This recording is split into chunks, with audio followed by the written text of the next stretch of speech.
Hello?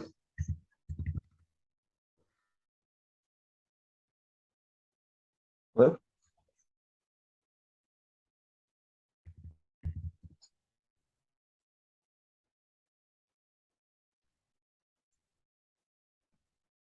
Yeah, Hi. how you doing, sir? Good, how are you? I can't complain. So how have you been? How's your day? I can't, I can't complain. Let me close another door. Uh,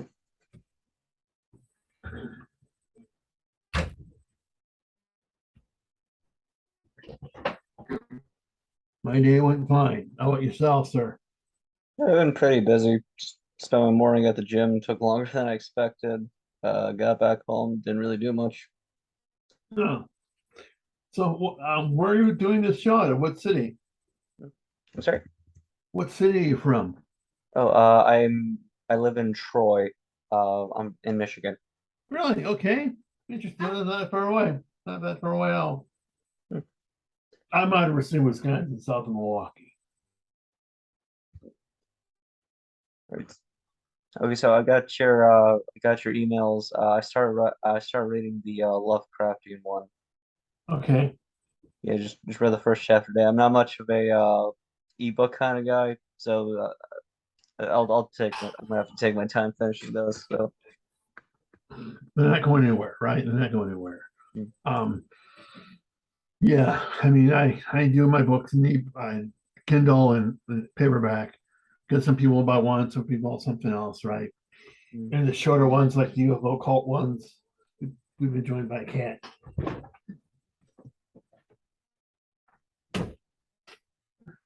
aren't worth putting in paperback.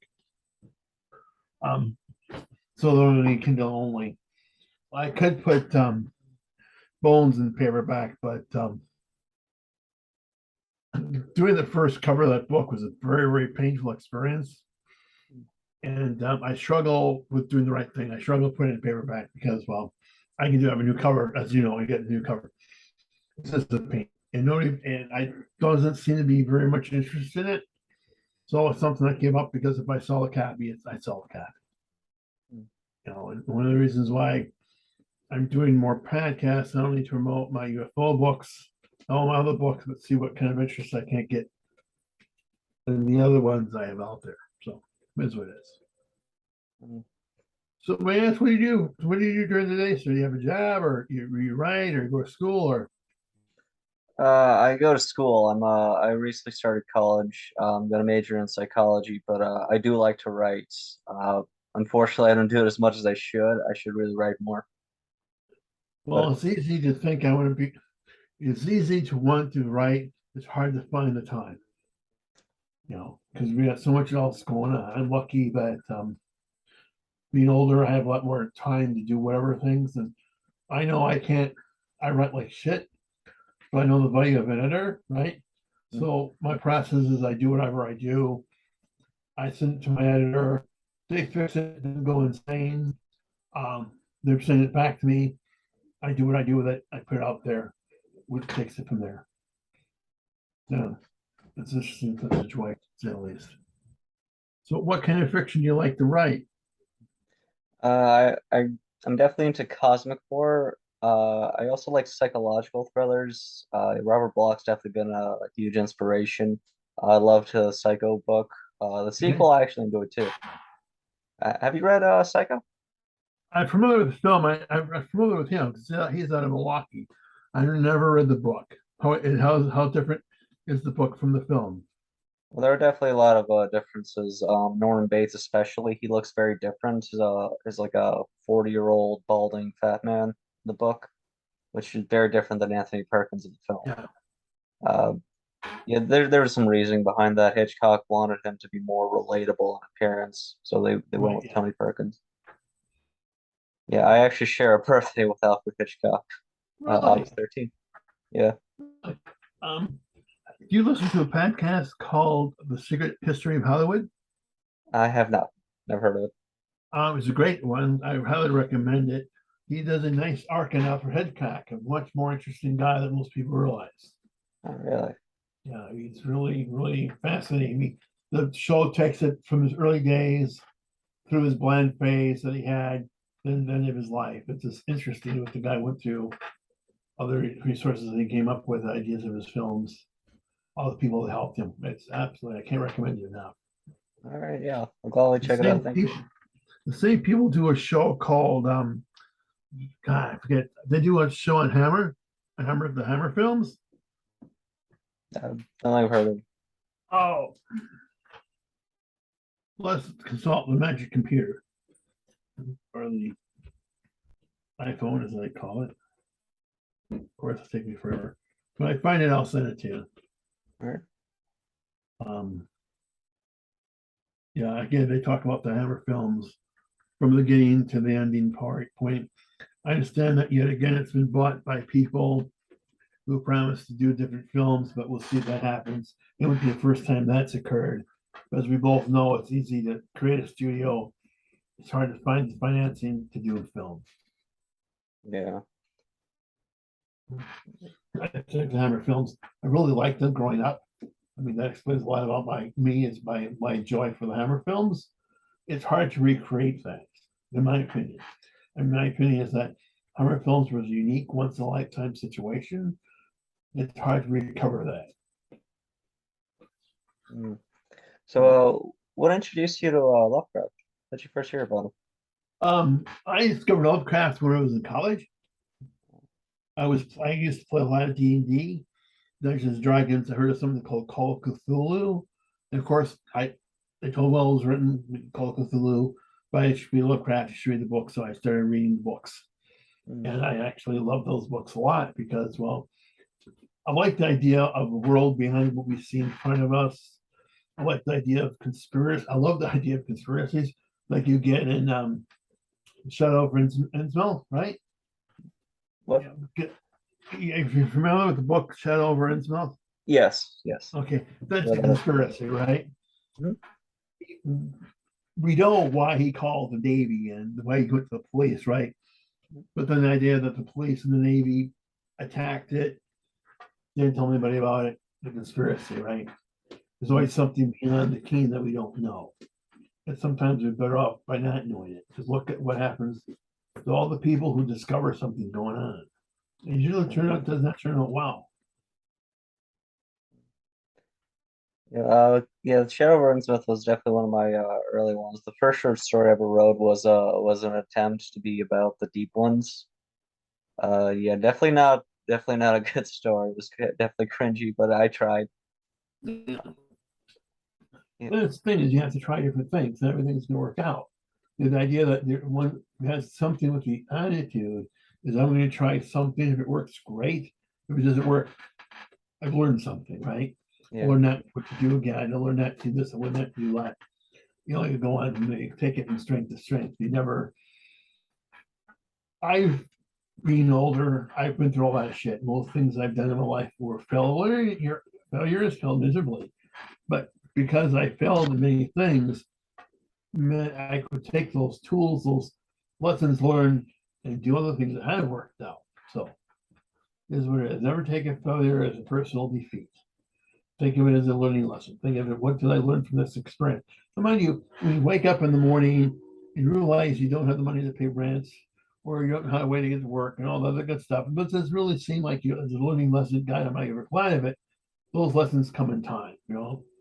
But you have to, I don't know, meet life head on. You can't sit there and hide in our basements waiting for somebody else to do something. Because if you do, other people will do something. You may not like what they do, but you gave them that permission. You have to engage life, in my opinion. You know, try different things. Who works for you? Because what works for you may not work for me, and vice versa. Right? yeah. And, you know, you always do. What I think well, like about writing is I do a lot of true crime stuff, a lot of stuff for the mafia. But again, all the things all the things they did not teach us in school, that with a little bit of effort you can learn about, and and what the real facts are of the matter always is amazing. Always is amazing. It's just amazing. To me, it's sad that many people would rather believe what they're told versus have that questioning attitude. Because if we question more and gain more of that process of understanding, and engage with our government, engage with our civic leaders, it makes us not only better people, but it makes our city more responsive. If we can't challenge the people in power, right? Yeah. In nice, polite ways, show up to city meetings, vote, to make sure our elected officials know what we think, makes them more responsive to us, gives us, in my opinion, a better government, a better way of life. Versus letting somebody else say what to do. I mean, right now I have a 5-month-old kitten telling me what to do. She wants me to give her more plastic bags so she can carry on my room, but she's gonna have to wait. So yeah. So what got you interested in doing psychology, sir? To be honest, it was serial killers. Really? Yeah. My brother told me a story about Ted Bundy and how he was he was a psychology minor and how he was being interviewed Ah, by Robert Ressler. And when he okay. interviewed him, Ted Bundy seemed to get into his head and have like this clear understanding of him that he just came out uh, under the impression that Bundy knew more about him than he knew about Bundy, and I thought that was really interesting. Like how do you like inside somebody's head like that? How do you know what makes people tick, basically? And and then I was also my brother also told me about this other serial killer, Charles Sabraj, and how he studied a lot of Friedrich Nietzsche and Carl Jung, and apparently that helped him learn how to understand people. And I just thought, that's really got to be insane. Just getting to know people like that and just using that to your advantage. I just want to know like how do people behave these certain ways, and how do we understand them? Good idea. Because something turns a person into being whatever it's a serial killer. That the Chilback murders, which are really horrific, what they would do with people and stuff. And what other kind of killers are out there? Not Dead Penny. My guy Jeffrey Dahmer. I mean, how was he able to get by with so much for so long?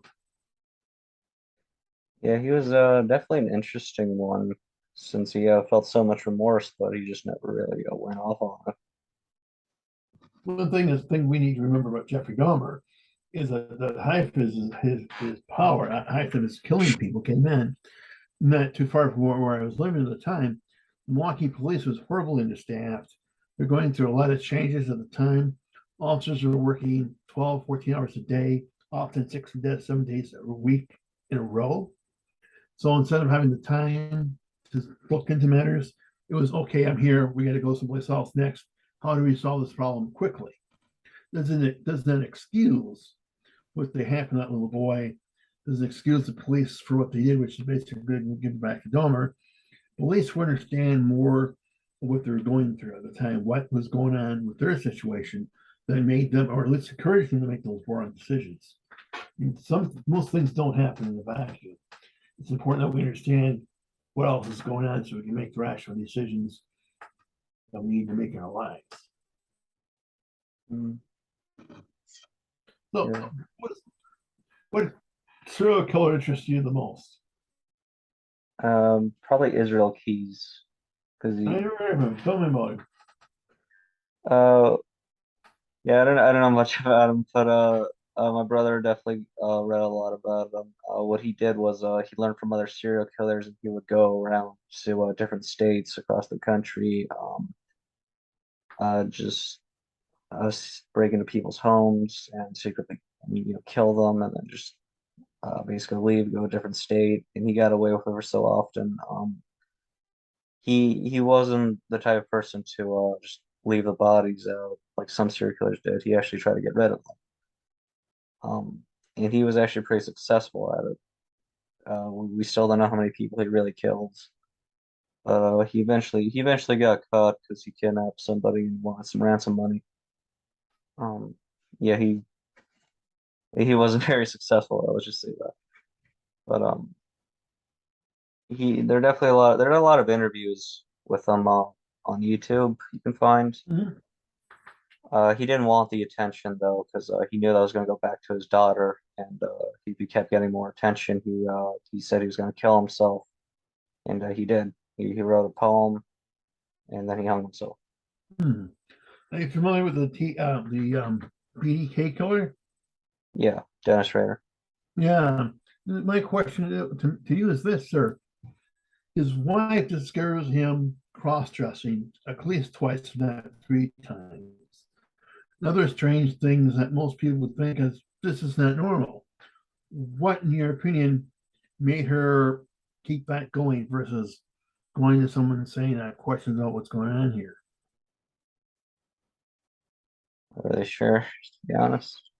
Hmm. I don't know. A good question is what makes people. I know here, the first time my wife caught me cross dressing and doing some other activities, one, it'd be out on the street. Two, my wife would call the authorities and say something's not quite right here. But often that's not the play. That's not the case. Huh. What is it we don't, or why do we, is it, excuse me, why is it that often we overlook things? Is it because we're comfortable with the situation that we're in and we don't want to see that change because it will be disruptive or what? I mean, what do you think? I guess just most people just don't like getting too involved, to be honest. Did I send you a copy of Bloody Hands? Did I send you a copy of Dark Minds, Bloody Hands? Yeah. I just say that again. Okay, did I send you a copy of my book, Dark Yeah, Minds, Bloody Hands? I think so. Hold on, let me check. Okay, so if I haven't, I will, because that's my book on serial killers. Okay. Check quickly.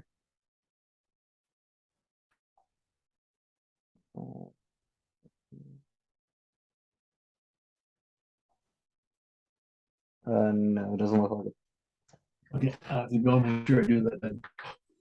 All right. I look about four or five. I'm getting the exact number, but a few serial killers that most people know about.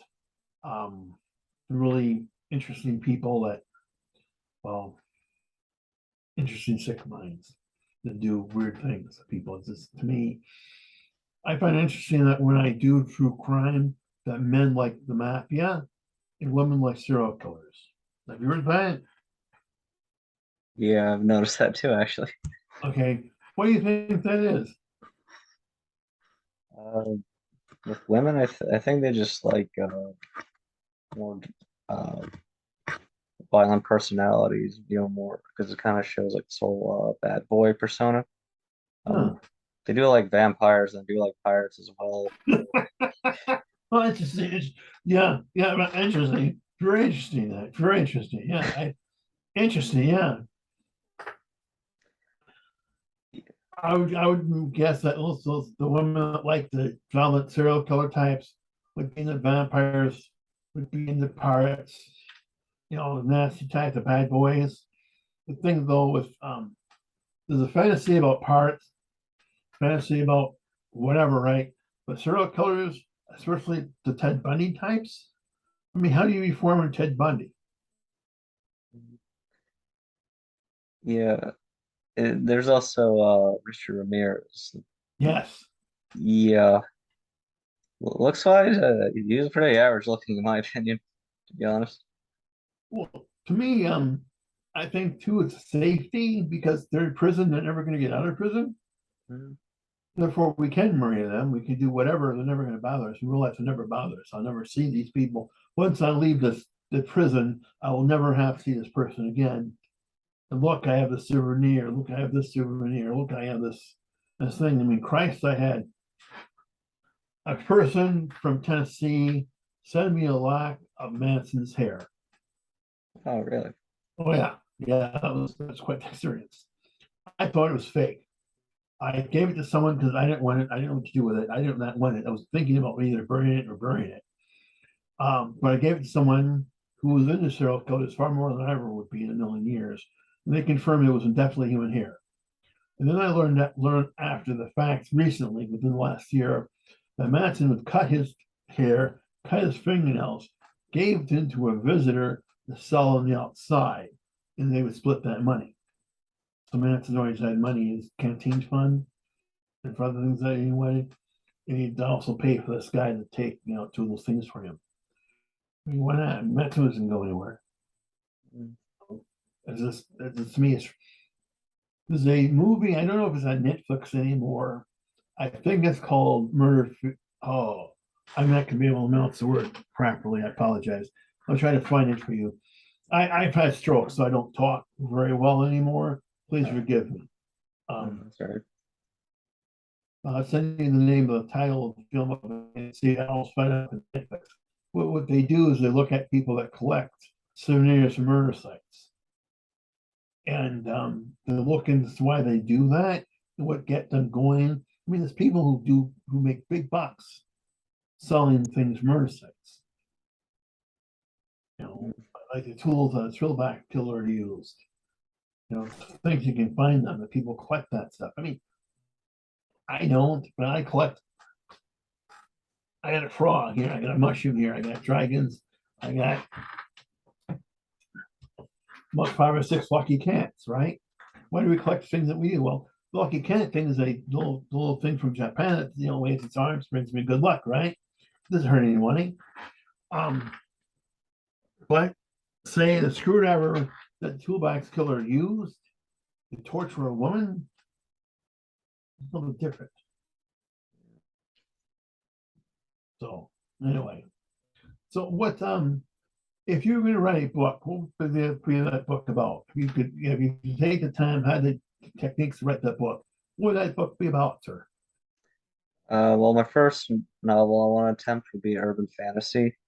Uh, I do kind of like the I've always been interested in fantasy because it just takes me to a different world. But I do like the idea of bringing that to modern times, especially in like city environments. Yeah, I did attempt like the first chapter, but I thought, I want to get some short stories and magazines out first. I'll get to that a little bit Sure. later. What kind of urban fantasy are we talking? Are we talking Jack the Ripper type stuff? Or are we talking vampires, werewolves, elves? Vampires, yeah. Um, Really? yeah.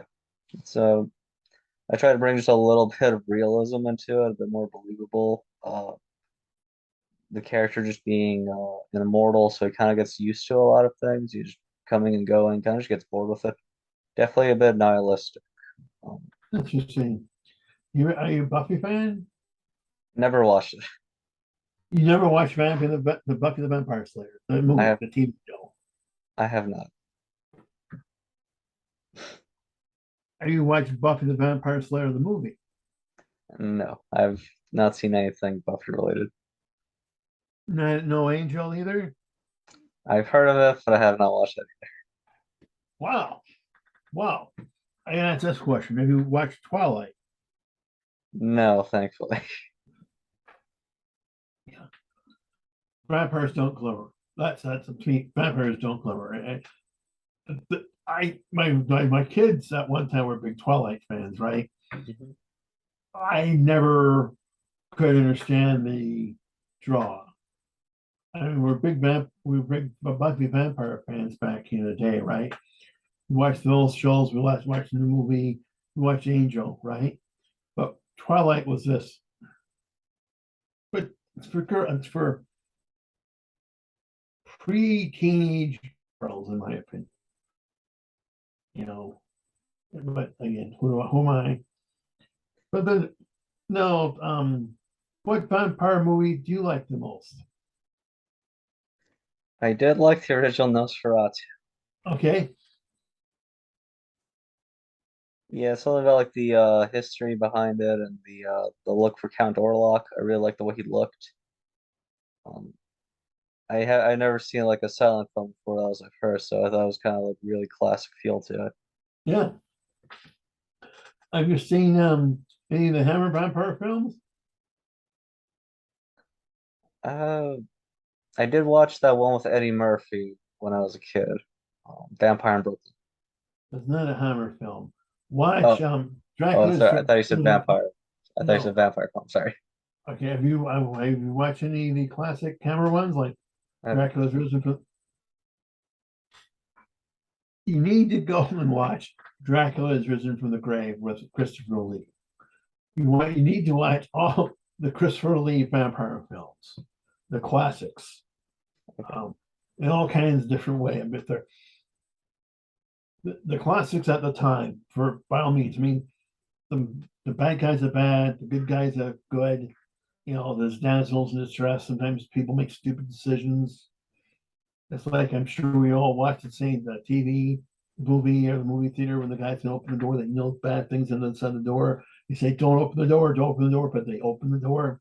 Same thing in these movies, right? Somebody does something stupid that they should have known better to do, but yet they do it anyway. But if they all did the right things, we'd have a movie, wouldn't we? Yeah. I mean, like most movies, is it's like this could have easily been avoided if they just did one simple thing, but Yeah, nope, screw it all up. screw it off, right? It's like yeah. I mean, why they do those things, we'll never know. But as you said, sir, there would be a movie if they did the right thing. But how I think we could do a better job in creating an environment that makes them do the stupid thing. Mm. You know, I mean, there was a commercial at one time when there's a group of people outside a dark house. And the car doesn't work anymore. They have to go for whatever, and they don't know what they're going to do because they hear scary noise. What do they do? They go in the basement here. And you see a serial killer with a knife ready, or they can go in this bar and then somebody else is waiting with a pitchfork, right? It's, the idea of what stupid thing are these people going to do. I think they're selling AAA insurance. Make sure your car's in working order, whatever. But again, it's good. It's what we do when we. I don't know. I mean, do you think that? I'm sorry. If you had to pick your favorite vampire like book, what book would that be, sir? I actually haven't read any vampire books. Really? You ever read Stoker's Dracula? Nope, it's on my shelf. It's waiting for me. I have not read it. All right. What's your favorite horror book then? It by Stephen King. What do you like most about it? I think I like the friendship with the kids. They just had like a really nice dynamic. They seem really helpful with each other. They all had like an equal importance to the story. Nobody just felt like they were there for the sake of being there. I just really enjoy their friendship. I really love their dynamic. He was just such a great writer. I read Salem's Lot.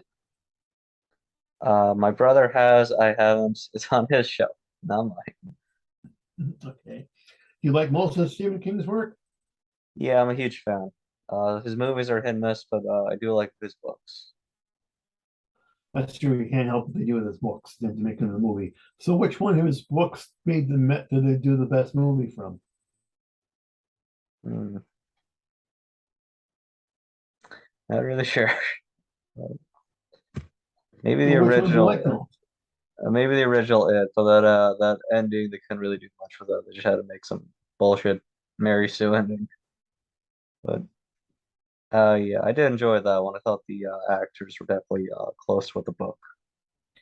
Have you seen Stephen? I'm sorry, Let Sounds Like the movie or the miniseries? No, my brother saw. He told me it was boring.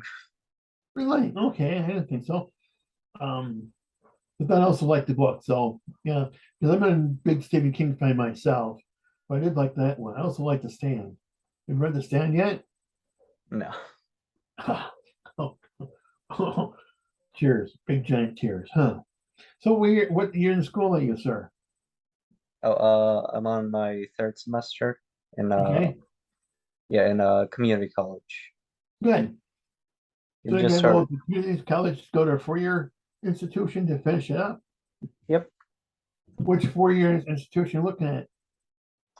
Uh, at the moment, it's gonna be Oakland University, but I'm hoping to get one in a city called Grand Rapids because I really love that city. Yeah, it's a nice city. Mm. Michigan's what? I mean, you have some nice cities in Michigan. You've been there? I've been to Michigan a couple of times. Yeah, I have friends in Detroit. I've yet to go to Detroit. But I look to go to Detroit come February next year Uh, and spend some significant time there. Yeah, we're planning something called Mafia Detroit. mhm. We're for a day we'll be sitting there talking about mafia related subjects. And of course, for that day, that night, have some type of a meal. Then the next day, do something I'm going to call the Jimmy Hoffa Death Tour, which would be a visit to different places in the Detroit area that has significant impact on his life and his day of his death. Mhm. Jimmy Hoffa is a very interesting subject, as well as City of Detroit before Hoffa, and even today. I mean, Detroit still has a mafia. It's still a rather powerful mafia. It's still involved in all kinds of shady dealing. But hey, that's the mafia. That's Detroit. Same thing with Chicago. Detroit still has a bigger mafia than Chicago does. This is the way the ball bounces. Mm. Yeah, I don't know much about different mafias. Well, my brother's he went through a phase where he was learning about them. Uh, I'm not sure if he's in that phase, but he definitely knows a few things, definitely more than me. Oh, that's what I do is I write books and stuff the mafia. So that's what I read about and talk about sometimes, not with perhaps unfair advantage. So what got you interested in doing horror books? Lovecraft. So what is the best Lovecraft story ever in your opinion? Dagon. Uh, definitely love that concept. It just seemed really terrifying. And then that ending where we just don't know what happened. Yeah. We can all just make our assumptions. Uh, but yeah, just definitely I definitely love the mystery of it. Yes. I like the idea that he writes his books in a way that lets you have the imagination to fill in the blanks. Yeah. Yeah, that reminds me when I was writing my first story, the deep one version, I asked my brother about what he thought about the ending. He told me it was stupid because I kind of just had somebody explaining it. And that's not what Lovecraft enjoyed. He wanted like a mystery, like an open interpretation. So I just like scribbled it all out and I just wrote a different ending. The story was still bad looking back at it. But I told some of my friends about what it was basically about, and they did enjoy. They did think the ending was pretty interesting. Yeah. It takes art to tell a story. It takes art to go and be able to develop your ideas in such a way that other people take the time to read it. Those people who try to write a book, even if all you do is write a story, let your friends read it and they enjoy it, you're a writer, in my opinion. You don't have to be published. You don't have to be published by a publishing house. God knows you don't need an agent, right? Yeah, You should definitely do the things that you enjoy doing. I mean, there's all kinds of things. There's Goodreads, a number, Medium. I think you can also publish your stuff for free. You can start a blog. You have a blog yet? sorry. You have a blog? You Oh, have a blog. web page of some sort. Oh no. I did write an op-ed for this nonprofit organization. They published one so far. I recently got into it, but besides that, I don't really blog anything. Those are good ways to put out your stories too. Let people Mm. read them and comment on them, and you can take what they tell you with a grain of salt and improve on your work. They have to remember that most people hate. I don't know why. And there's a difference between legitimate criticism and hate, and sometimes it's hard to tell the difference. Uh, yeah, I think I'm probably one of those people, to be honest. I'm pretty insecure about my work. I'm sorry. I'm pretty insecure about my work sometimes. But I'm insecure of my work too. I mean, I tell my friends don't read the reviews because when I got my reviews for my book on the mafia guy Frank out of Milwaukee, people wrote those hateful things because they could, right? I like the guy that said he went to school with Frank. Frank died in 80 by 90 he was dead. 1990 he was dead. So this guy that wrote he had going to school with Frank would have been over 100. So he didn't go to school with Frank. It didn't happen. But yeah, he could write what he wanted to write, right? So mm, he did. And there's no consequence of writing negative reviews. None. The problem is that people like yourself and others who may have good sense, good in a sense of worth, if that made sense, will take that way too seriously. You should have it's difficult to learn what to take seriously and what not. I mean, obviously, some reads that read your work and say, "Guy, you should really have an editor look at it and fix the grammar." That's a legitimate criticism put in a way that you can learn from. Something that's running up all hate and simply is not worth your time to read, not at all. mm, yeah. Um, yeah, there's like 5 minutes left on this. Is that right? Sure, Okay. Yeah, yeah, sorry about that. it's okay, no worries. Yeah, next time I'll try something else like Google Meetings. I'm sorry. Next time I'll try something else in Google Meetings. I think they have more time. No worries. I mean, if anytime you want to go, it's fine with me. I mean, I enjoy talking to you. Thank you. I like talking to you too. Yeah, I mean, that's how we. I've learned one of the things I learned with my podcasting stuff I've done is you get to meet all kinds of interesting people. Far more during my live stream, I've got to meet real life DEA agents, FBI agents, policemen. I got to meet ex-cons, people who reform their lives. I got to meet really cool writers that never, ever, a million years would never meet, right? Because I did a podcast. The podcast gives you a world, gives you a window to the world full of possibilities. Never be scared to ask anybody for an interview. Never, because the worst thing you can do is say no. Actually, the worst they can do is say fuck no, but the worst they can do is no. Right? They can't at you. You might learn something from an expert. They might learn something from you. And those are connections that will last you forever. I really appreciate that. Thank you. Not a problem. Well, with that, then let me let you go so you can your day and do the stuff that you have to do. But it's been a pleasure talking to you, sir. I look forward to potentially talking to you again soon. Yeah, I'll definitely.